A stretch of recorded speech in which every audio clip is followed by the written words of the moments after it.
Morning, everybody. So we're just about to start our meeting this Sunday, so Spiritual Sunday. Before Vanessa actually says a few words and read a little bit of the book for us, so we just have one announcement that we're going to have more, but we're going to have a retreat soon as well. But on the 28th of June, we're going to start having our Tuesdays meetings as well. We're going to have a study group, right? For those that are is introduction to Spiritism, right, and studying the Spirit's book, and also we're going to have a passes meeting. A meeting that's going to be short. We're looking for very similar to the one we have Sundays, but shorter, right? About 45 minutes, probably starting at 6:45, for those that cannot come during the weekend, all right, or prefer during the week. So that June 28th, keep an eye on our website, and so that's going to be going on soon. So now to get us ready to start and get us in the mood of Father's Day and have our meeting today. Vanessa, if you could, thank you very much. Good morning, everyone. I'm Vanessa, your sister in Christ Jesus. Make it a habit to tell the truth. The white lie habit is a gateway to more serious ones, pushing you toward the quagmire of libel and slander. A single spark produces the same blaze as a crackling flame. Major crimes begin as misdemeanors, overlooked by justice, which make for a more severe offense. Be morally demanding of yourself. Don't climb into the boat of general conventions. Every person must answer for him or herself, and each deed leaves a mark on the conscience. Don't stop being yourself as you morally progress.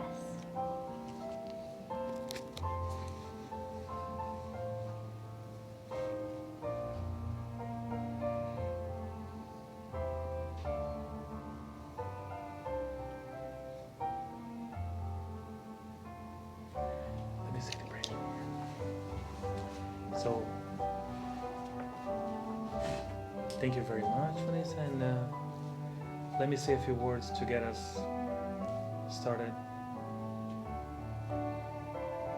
Thank you very much, Divine Creator, for this opportunity, for this moment, for the body we now have, and for the life on earth, this treasure that has been given to all of us. And not just for that, let's go beyond and be thankful for the Spirit that we have, our true essence that guides us and is our essence forever. And with that in mind, we humbly ask permission to open our Sunday spiritual meeting this morning, asking inspiration to our mentors and guides, and guidance from our Master Jesus, the model, the example. Thank you very much, and so be it.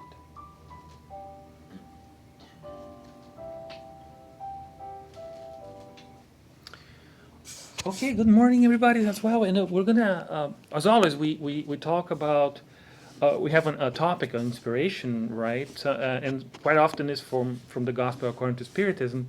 And today, that's going to be the case. We're going to be talking, inspired by chapter 19 of the Gospel, which is faith can transport mountains, where Jesus talks about faith. And we're going to start from a quote from Matthew, actually. This is a very powerful thing. You know, Jesus, I mean, a lot of the Gospel is not Jesus specifically talking, and we have a lot of histories. The Bible is huge, right? So we have the Old Testament and so on. But if you think about the things Jesus said, there are kind of not as many, right? He was very specific when we have the Sermon on the Mountain, which is the fundamental of Christianity, right? And and I think we should pay special attention when he said things, right? When he gave us the direct, because those are directly from the source, right? And in a way, I think he was careful to carry the meaning, the deep meaning that will stay with us for much longer, right? Because I don't know about you guys, but our understanding is always limited to what we know at that point in time. Like, for instance, my kids don't know a world without internet. So for them, you know, if you're a kid today, right? So you're born with screens, right? So then you understand the world through those lenses, right? But people like me were born before the screens were available, so we see the transition, so we have a different perspective. And as we grow, we see the screens different. We see the computers, how they transformed us. So, but it's always limited to what we know. And Jesus had to talk to us 2,000 years ago, right? Where our understanding of the universe, of science, of earth, of everything was much more limited. So he had to use the words very carefully so they would stand the test of time, right? And I think this is very rich, but we're going to talk about a little part. In this Matthew 14 to 20 is the situation where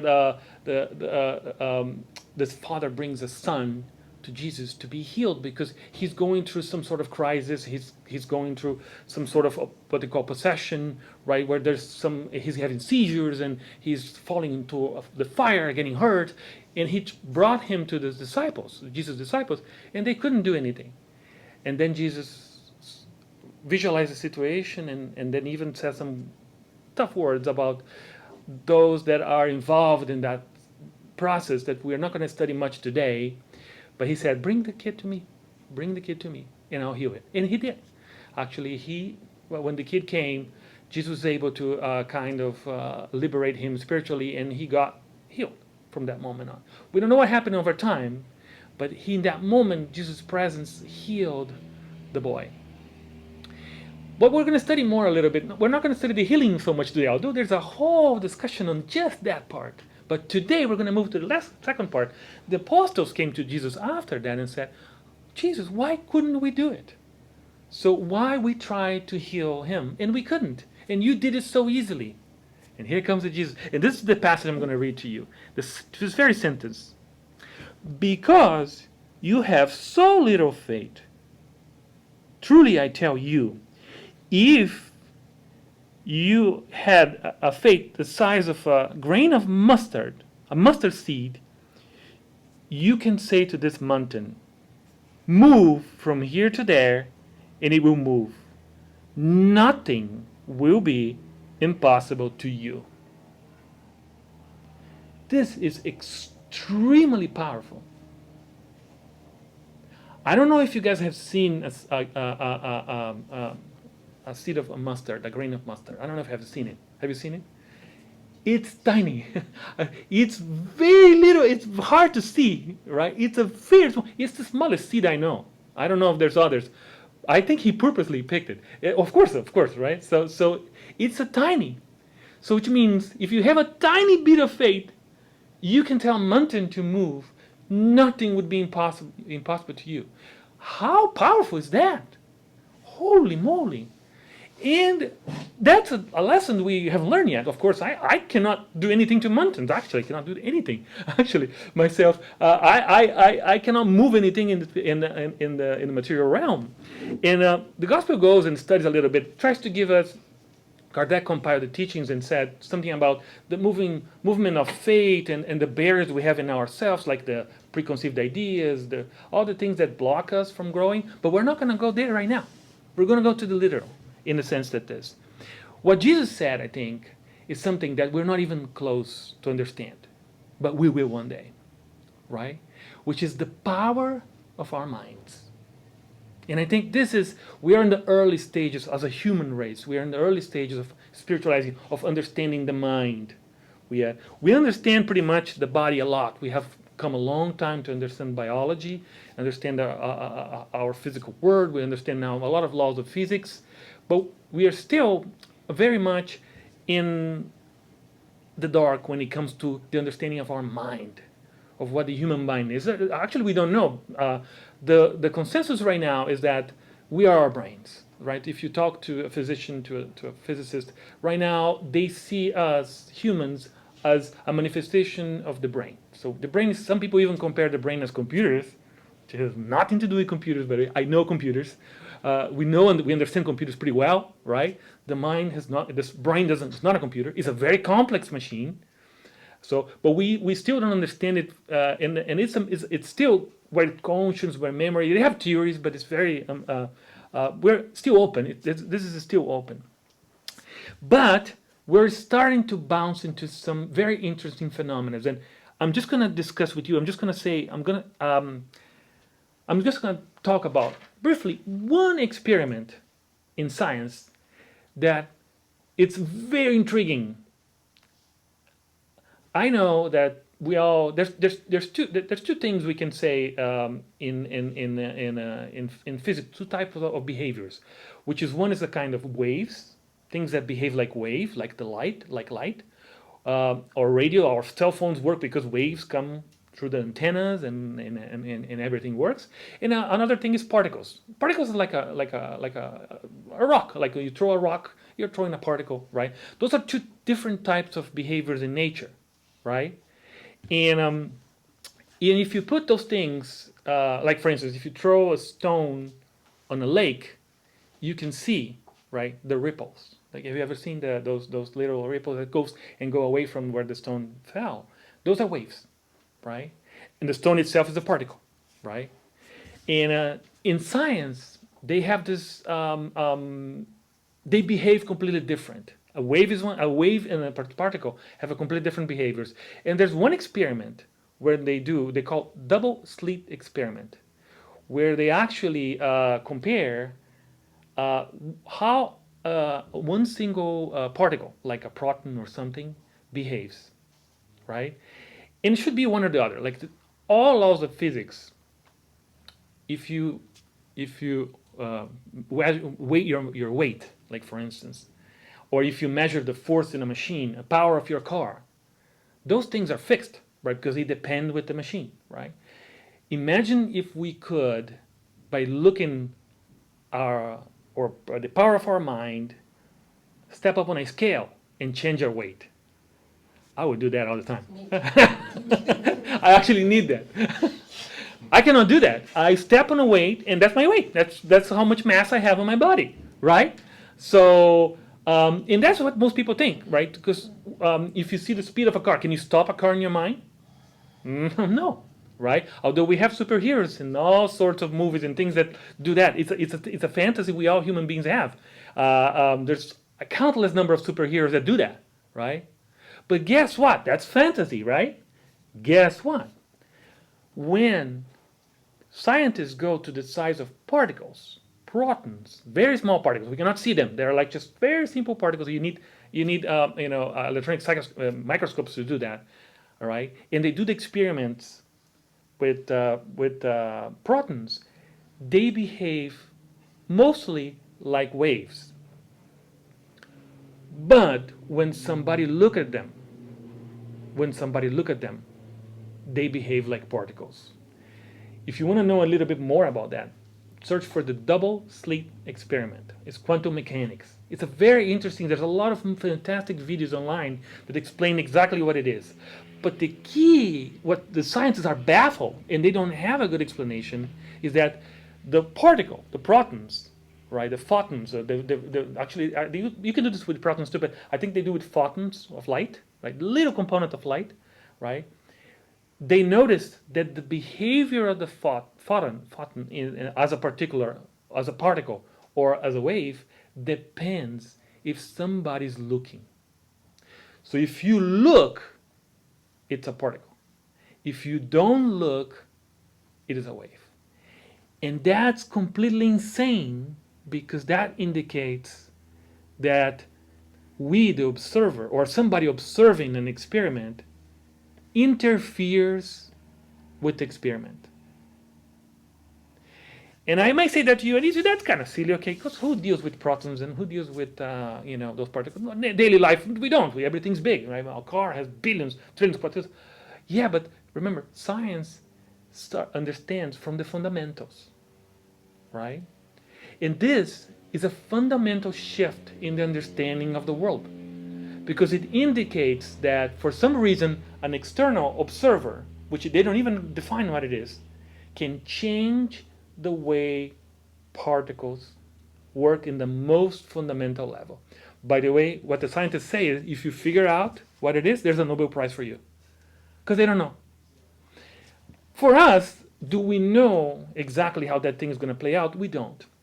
But what we know is that we fundamentally operate under the principle that the mind is not in the body. The mind is actually completely independent of the body. And eventually science is going to get there. So the mind play a very important role in the universe. In fact, one of the greatest explanations about God, it's hard to, because we cannot explain God. Because to understand God is to understand the universe. We have ideas. Kardec even defined in the Spirit's book like God as the principle of all things, the supreme intelligence of the universe. But those are words. It's hard for us to explain God, right? Because our mind, I don't know about you guys, every time I try to explain God logically, never always existed, is infinite in everything, perfect in every single action, my mind fries, right? So that's why I can connect with my heart, but my brain is not capable of processing it, right? But one of the greatest ways to explain God is that we live in the mind of God. Everything around us, everything, all this universe that exists, right?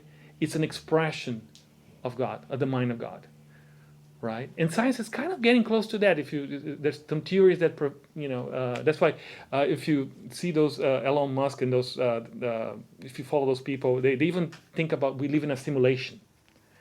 I don't know if you guys like this kind of stuff, but if you do, there's some scientists nowadays that, oh, there's a chance we live in a simulation. Guess what? That's not a simulation. It's reality, but it's coming from what? Because to be a simulation is because there is a fundamental thing that makes the universe work. Yes, we call God. This is God for us. That's why the laws of nature are consistent. That's why there are laws of nature. That's why there are laws of physics, right? It's because this consciousness, that, or whatever you want to call it, I use the word consciousness but loosely, we don't know what it is. This thing manifests. So that's the mind. So in a way, a beautiful way to put it is we live in the mind of God, right? So from our perspective, that's the way the universe is. And being aware of that, I think, can change our life, right? And one of the things that we do is we have the study fundamentally in Spiritism of what happens to us when this mind that we truly are detached from the body and is independent, right? I'm going to mention to you a collection. If you go to Amazon, and they created a nice collection over there. It's called the Life in the Spiritual World collection.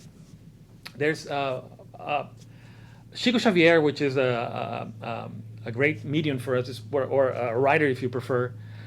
He published more than 400 books, and we call 12 of those books the Life in the Spiritual World collection, and they describe the experience of one person, right, André Luiz, and what happened to him after he crossed to the other side. And there's 12 books. They are amazing in richness, in telling us how this mind operates. And there, in the spiritual realm, compared to what we live right now, the mind becomes extremely everything. In fact, because we don't have the heavy body we have right now, we start living in our mind. So what Jesus is saying here is indicating to us is that the mind is truly what we are, the manifestation of our soul, right? And there's a passage in one of the books, it's called Workers of Life Eternal, where André Luiz,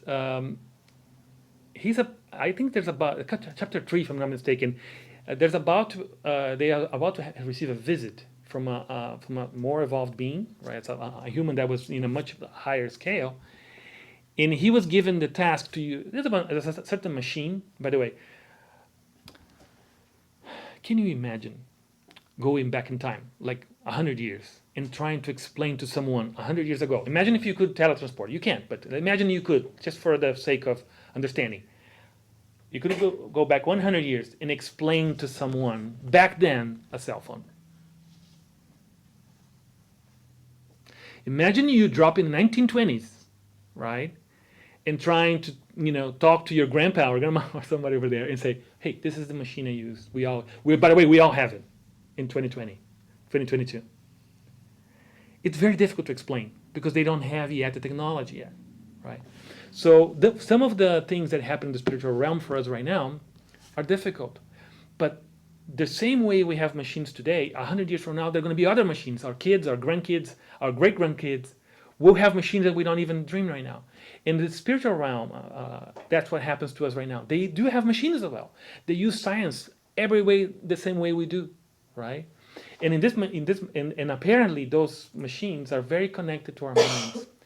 And in this, they were using a communication machine. This is 1940s, 20s, to communicate with this higher being.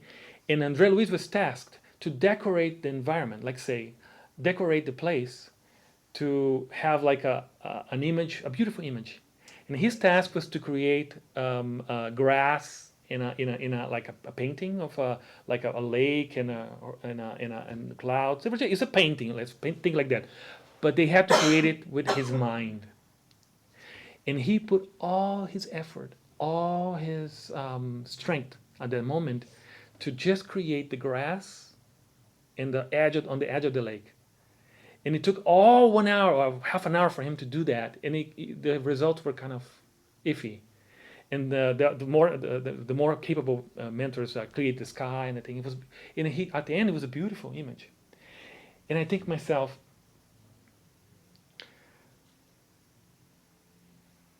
what do we create with our mind? We don't think much about our mind, do we? We take care of our bodies. Right? We take shower. At least we try to. We hygiene. That's what I tell my kids. Hygiene, right?